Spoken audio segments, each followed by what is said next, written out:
আসসালামু আলাইকুম। সবাই কেমন আছো? আশা করি সবাই ভালো আছো। স্বাগতম তোমাদের এই সেট ও ফাংশনের দ্বিতীয় ক্লাসে। গত ক্লাসে আমরা জেনেছিলাম সেট কি, সেট কিভাবে প্রকাশ করতে হয় এবং সেটের উপাদান সম্পর্কে। আজকের ক্লাসে আমরা সেটের কয়েকটি গুরুত্বপূর্ণ বিষয় শিখব, যেমন সসীম সেট, অসীম সেট, শূন্য সেট, উপসেট এবং প্রকৃত উপসেট। তাহলে আর দেরি না করে চলো শুরু করে আজকের ক্লাস। আজকের ক্লাসের বিষয় সেটের প্রকারভেদ এবং উপসেট। প্রথমে আমরা জানবো সেট আসলে কত ধরনের হতে পারে। এখানে 5 ধরনের সেটের নাম দেওয়া আছে: সসীম সেট, অসীম সেট, শূন্য সেট, উপসেট, প্রকৃত উপসেট। চলো প্রথমে আমরা সসীম সেট দিয়ে শুরু করি। তাহলে প্রথমে আমরা জানবো সসীম সেট কি। যে সেটের উপাদান গুণে শেষ করা যায় তাকে সসীম সেট বলে। অর্থাৎ যে সেটের উপাদান সংখ্যা আমরা গুণে শেষ করতে পারি সেটাই সসীম সেট। যেমন এখানে এ একটা সেট দেওয়া আছে, এ সেটের কিছু উপাদান দেওয়া আছে 1 2 3 4। এখানে মোট কয়টি উপাদান আছে? 4টি উপাদান। এই সেটে মোট 4টি উপাদান আছে।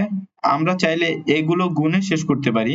আমরা এই সেটের উপাদানগুলো আমরা গুণে হিসাব করতে পারতেছি যে এখানে 4টি উপাদান আছে, সুতরাং এটা সসীম সেট। অর্থাৎ খুব সহজে মনে রাখবে, যে সেটের উপাদান গুণে শেষ করা যায় সেটি সসীম সেট। এরপর আসে অসীম সেট। সসীম সেট ও অসীম সেটের বিপরীত। তাহলে অসীম সেট কি? তাহলে অসীম সেট কি সেটা আমাদের জানতে হবে।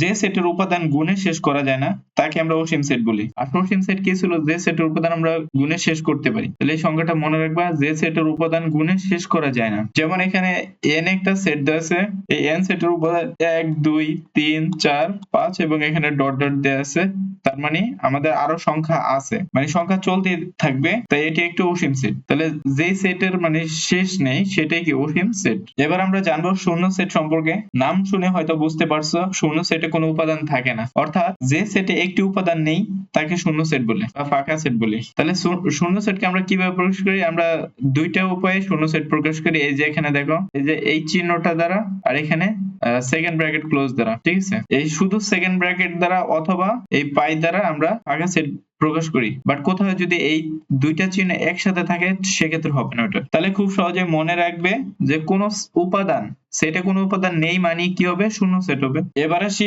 আজকের সবচেয়ে গুরুত্বপূর্ণ বিষয় হচ্ছে উপসেট। তাহলে উপসেটের সংজ্ঞা কি সেটা জানবা। একটি সেটের সব উপাদান যদি অন্য সেটের একটি মধ্যে থাকে তাহলে প্রথম সেটটি দ্বিতীয় সেটের উপসেট। আচ্ছা, যদি না বুঝো তাহলে একটা উদাহরণ দেওয়া আছে, এটার মধ্যে আমি বুঝো। ধরো এই এ একটা সেট আছে, এখানে বি আরেকটি সেট আছে। দেখো এখানে বি সেটের মধ্যে আমাদের তিনটে উপাদান আছে, 1 2 3। আর এ সেটের মধ্যে আছে কি 1 আর 2, মানে দুইটা উপাদান। দেখো এই যে বি সেটের মধ্যে আমাদের এ সেটের যে 1 আর 2 দুইটাই কিন্তু আছে। তাহলে আমরা কি বলবো? এই এ সেটটাকে বলবো বি সেটের উপসেট, ঠিক আছে? তাহলে এই বিটা হচ্ছে আমাদের মেন সেট আর এটা হচ্ছে আমাদের সাবসেট। আর এই যে তোমার উপসেটের চিহ্নটা হচ্ছে এটা হচ্ছে আমাদের উপসেটের চিহ্ন।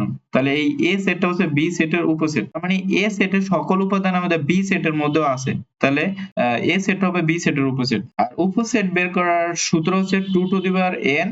এখানে এই n হচ্ছে উপাদান সংখ্যা। যদি আমাদের এ সেটের উপসেট বের করতে চাও তাহলে n এর মান কত হবে?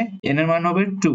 তাহলে উপসেট কয়টা হবে? 4টা। আমরা যদি বি সেটের উপসেট বের করি তাহলে 2 টু দি পাওয়ার n সমান n এর মান কত হবে? বি সেটের উপাদান আছে 3টা, তাহলে 2 টু দি পাওয়ার 2 এর মাথায় 3 হবে, তাহলে কত হবে? 8। উপসেট হবে 8টি। তাহলে দেখো আমাদের এখানে এই যে এ আমাদের একটা সেট ছিল 1 আর 2, আর বি একটা সেট ছিল 1 2 3। তাহলে এ সেটের এই 1 এবং 2 এটা কিন্তু আমাদের বি সেটে তো ছিল, এজন্য এ সেটটা হচ্ছে বি সেটের উপসেট। আশা করি বুঝতে পারছো। এখন আমরা উপসেটের আরেকটা গুরুত্বপূর্ণ বিষয় শিখবো, সেটা হচ্ছে প্রকৃত উপসেট।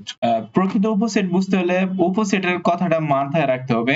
একটি সেট যদি অন্য একটি সেটের উপসেট হয় কিন্তু দুটি সেট সমান না, তাহলে সেটিকে প্রকৃত উপসেট বলে। যেমন আচ্ছা, প্রকৃত উপসেটের চিহ্নটা হচ্ছে এই যে এটা হচ্ছে প্রকৃত উপসেটের চিহ্ন, আর উপসেটের চিহ্ন এটা নিচে জাস্ট একটা দাগ, এটা, ঠিক আছে? তো এখানে একটা বিষয় খেয়াল করো, দেখো আমাদের এখানে এ সেটের মধ্যে উপাদান ছিল দুইটা, 1 আর 2, আর বি সেটের মধ্যে উপাদান ছিল কয়টা? 3টা, 1 2 3। তো আমাদের বলছে কি যে দুটি সেট সমান হবে না। দেখো দুইটা সেট কিন্তু সমান না। একটা সেটের মধ্যে উপাদান 2টা আর একটা সেটের মধ্যে উপাদান 3টা, তার মানে দুইটা সেট কিন্তু সমান না। তারপরে কি বলছে? তাহলে এই এ সেটটাই কি হবে? এই বি সেটের প্রকৃত উপসেট হবে। তাহলে আমরা উপসেট, আমরা এই যে এ সেটের উপসেট কয়টা পেলাম? 4টা, আর বি সেটের উপসেট পাইছিলাম কয়টা? 8টা। তো এখন যদি প্রকৃত উপসেট বলে তাহলে প্রকৃত উপসেটের একটা বাদ যাবে যেটা সমান সেট আর কি। তাহলে সূত্রটা দাঁড়াবে 2 to the n minus 1, মানে উপসেট যা হবে তার থেকে প্রকৃত উপসেট একটা কম হবে।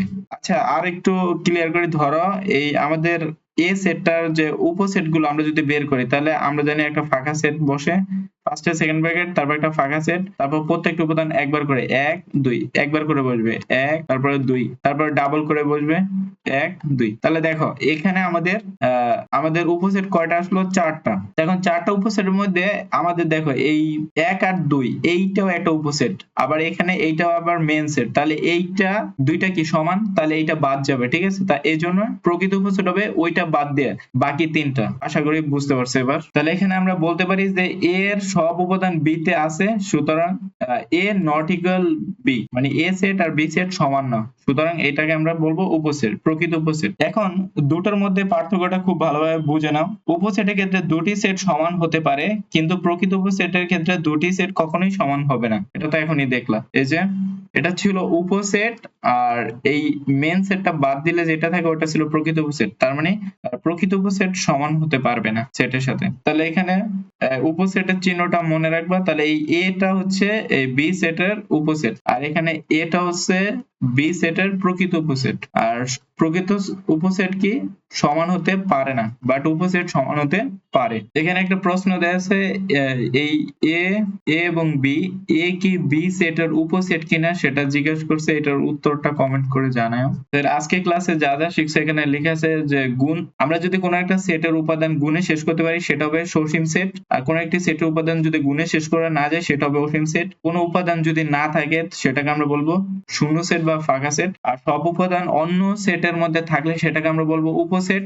আর উপসেট যদি দুইটা সেটের মধ্যে সমান না হয় সেটাকে আমরা বলবো প্রকৃত উপসেট। আর উপসেটের সাথে যদি তোমার একটা সেট সমান হয়ে যায় ওটাকে আমরা উপসেট বলবো, বাট প্রকৃত উপসেট বলবো না মান সমান হইলে। পরবর্তীতে ক্লাসে আমরা সেটের সমতা এবং পাওয়ার সেট শিখবো। কোন সেটে মোট কয়টি উপাদান উপসেট থাকে, তারপর কয়টি প্রকৃত উপসেট থাকে সেটা বের করব। আজকের ক্লাস এই পর্যন্তই। সবাইকে ধন্যবাদ। পরবর্তী ক্লাসে আবার দেখা হবে। আল্লাহ হাফেজ।